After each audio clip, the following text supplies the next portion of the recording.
Again, no. Why did you say Patrick Lumumba?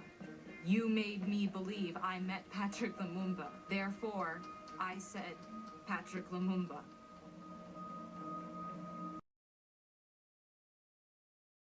Suscettibilità di Amanda. Lei non sopporta di essere messa in discussione e ha anche un atteggiamento di tendenziale ostilità e ribellione verso le autorità, cioè è un po' anarcoide. Like, why was I convicted? Because the first court took for granted that the police were right. And that's it. So when the police say that there is Meredith D on the knife, there has to be Meredith DNA on the knife. And when the police say that this homeless man has a reliable witness testimony, he has a reliable witness testimony. And when the police say that they did not do anything that could have contaminated the bra clasp that was associated with Raphael, that means that that's right. And when the police say that I must have cleaned up the crime scene because that's the only explanation for how I could have participated in the murder and then left no trace of myself at the crime scene. And so it was just this constantly taking for granted that the police were right about things when they were blatantly wrong. This suspect-oriented investigation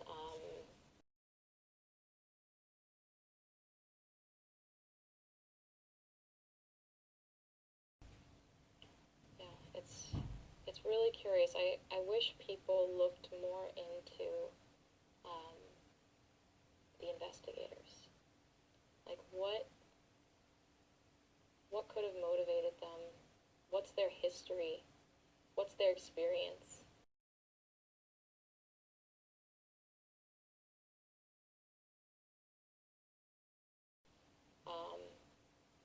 People have looked into the prosecutor, like the star prosecutor, a little bit, and found out that he was,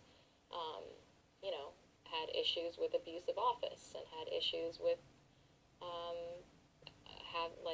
really relying on theories that involved satanic rituals and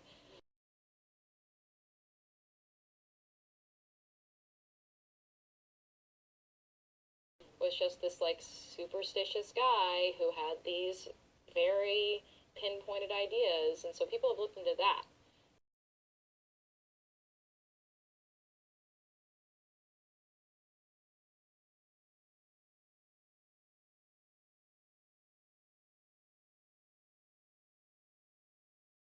But people haven't looked into the investigators who were also a part of it. They just there's this general sense of the authorities are untouchable. We don't actually acknowledge them as people, and that they are capable of making mistakes, and that's a mistake. It's a mistake to assume that. Of course, it all derives from the fact that for society to function, we have to have faith in certain parties. And when we think of the criminal justice system, most of us put ourselves in the position of the victim of a crime, right?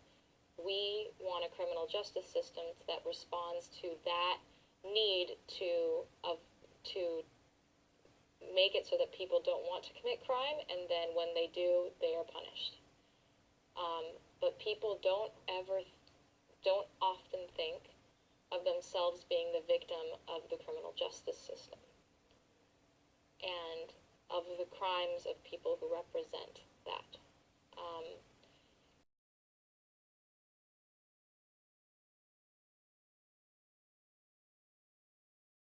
And that is what is also an issue here. This is an issue for why people would go along with the conspiracy theory sort of thing, because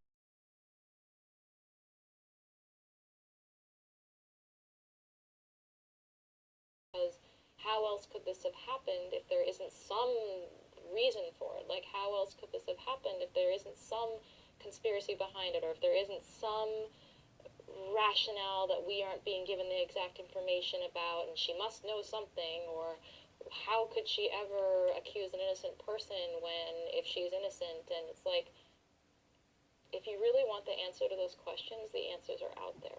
Like, people have studied this. I am not the first person to have falsely confessed to something because I was psychologically tortured by people. And then it's like, great.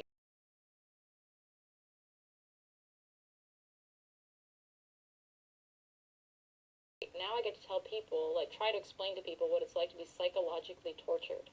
Good luck, Amanda. Like, good luck trying to explain that to people, especially when you're being labeled a murderer. Like, no one's ever going to believe me. Like,